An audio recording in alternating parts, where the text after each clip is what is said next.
Creating a personal brand. Okay, so now we're going to talk a bit more about the interesting stuff. The differentiating factors that will help you to become a top blogger rather than just a blogger.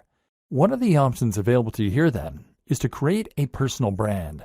This basically means that you're going to put yourself at the forefront of your branding and messaging, and you're going to become a living advocate and example of the lifestyle you're living. This isn't 100% necessary to run a top blog. But if you think about the biggest blogs on the web that aren't owned by massive companies, then you'll realize that the personality of the owner is often front and center.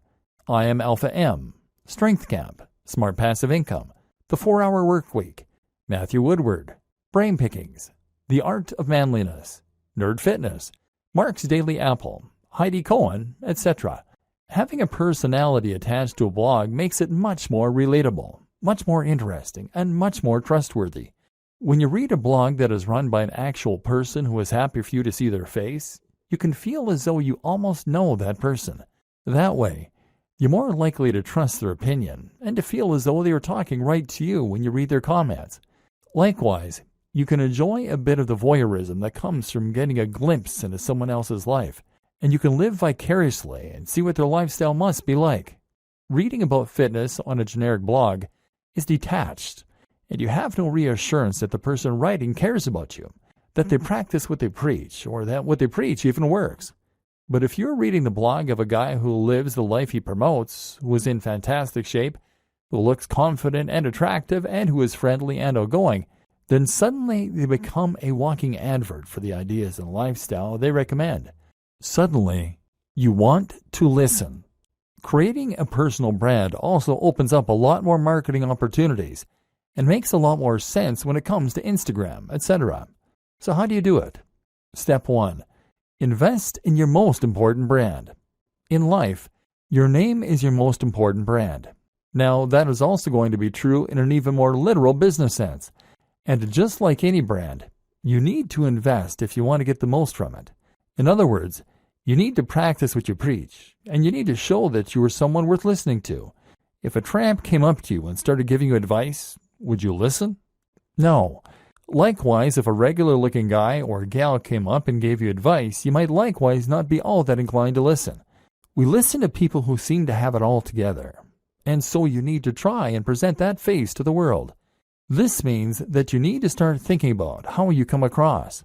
If you don't normally spend any time looking after your health and fitness, then you need to start doing that and hitting the gym. Likewise, you can start thinking about your clothes a little more and giving yourself a little more time to shave, to clip your nails, and to moisturize. Spend a bit more money on your clothes. This might mean you need to own fewer items of clothing, but it is much better to have a few very impressive items than it is to have a lot of junk. Make sure that your clothes fit well. All this might sound small, but if you are creating YouTube videos or posting images to Instagram, then people will unconsciously pick up on that Knight's watch and the high-quality fabrics you're in, and this will give what you're saying more weight and more credibility. Instagram is a great place to focus on how you're going to create an image for yourself. Instagram is all about making life more artistic and more exciting than it is. So make sure you are taking photos of the things you're doing that are relevant to your brand, and to make sure that you're playing with angles, lighting, and filters in order to make them more dramatic and desirable. Again, take a look at what the top people in your niche are doing. How are they selling the lifestyle? You can also be a bit candid with it. Don't be afraid to show occasional pictures of yourself out in the town with friends, or traveling, or chilling with a mug of coffee. Don't do this too often if it is off-brand. But do it a little, because that way you can demonstrate that you are a well-rounded person with a lot going on. Once again, this makes you a person that people want to emulate, follow, and listen to. Remember, it's all about the brand, and that means demonstrating that you have the lifestyle that your readers want. You don't need to be dishonest, but just make sure that you practice what you preach, and that you can show the benefits of that on camera. Creating social media accounts is very important if you're going to be building a personal brand, and this will allow your visitors and your followers to feel as though they're getting to know you. We'll discuss this more in future videos.